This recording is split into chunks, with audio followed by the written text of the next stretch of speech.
this war has actually begun the end of the U.S. empire in the Middle East, and is actually now leading to Russia controlling Eurasia now and getting stronger. And actually, Russia is going to be the linchpin of the Middle East. And how that's going to be is that the bases of the U.S. have been destroyed all over the Middle East. The Americans not going to come back to build those bases. They're not, or they're not going to be allowed to do that. I promise you. They're going to continue sending missiles there if they let America build bases. So America no longer has bases in the Middle East, which means they can't have hegemony in the Middle East. The only place that they have a base in the Middle East now is Israel. And if Israel helps America do anything, Iran will continue with their missiles taking them down. So literally, what this is arguing is that literally the U.S. has just been ceremoniously kicked out of the Middle East. But it happened overnight, and this was a trap. Russia and Iran lured them into a war, and this war actually led to the U.S. being evicted from the Middle East because that's what's happening. They're being evicted. Now, what's happening next is that once this war is over, Iran is going to continue building his.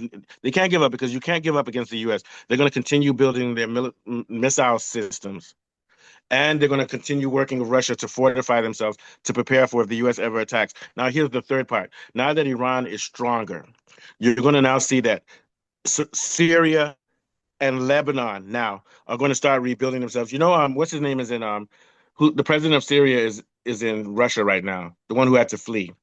You know what I'm talking about? I forgot his name. He's so the point being is that not Hamas, Hezbollah, and all these groups now are going to double down in Lebanon and in Syria, and those places are going to stabilize, and you're going to start seeing Syria and Lebanon consolidate with Iran, who's their ally along Shia Islam, and they're going to be so it's going to be Syria, Lebanon, and Iran is going to be basically the linchpin, and they're going to be the wings of Iran to build a fortified state, which goes against the Gulf states, which are weak, and goes against Israel. And they're not going to antagonize Israel, but Israel is going to have to back off, especially after Netanyahu dies or is put in jail or steps down. And what's going to happen is Israel will just be a passive nation in the Middle East. So what I'm saying is that very soon there's going to be peace in the Middle East because of the strength of Iran and therefore the strength of Syria and Lebanon, who will be aligned with them. And there'll be a good balance of power because all of them together are as strong, if not stronger than Israel, but they're not looking for war with Israel. So Israel will be forced into peace whether it likes it or not, and they can still, America can still try to help them to build their economy, which should be IT. They shouldn't be a military economy. The last thing is what's going to happen with Palestine. We don't know. What are your thoughts, Afad? What do you think about what I've said? Yeah, well, you're quite right, but I think you missed out Yemen. Yemen too is Oh very, yeah, very, Yemen too. And so yeah, Yemen is the the wild card, Houthis, and Yemen is a sovereign country, but they are aligned with yeah, Iran. they're aligned. And the Houthis have officially promised to retaliate. Specifically, they want to target ships at the Red Yeah, Sea. So there will be direct involvement. They've mentioned that already, that every US linked ship will be attacked. And then yeah, the IRGC, that's the Iranian Guard, has yeah. already stated that I mean, they're planning Operation Truth Promise, which they have started already. They've I follow launched. you. I follow you.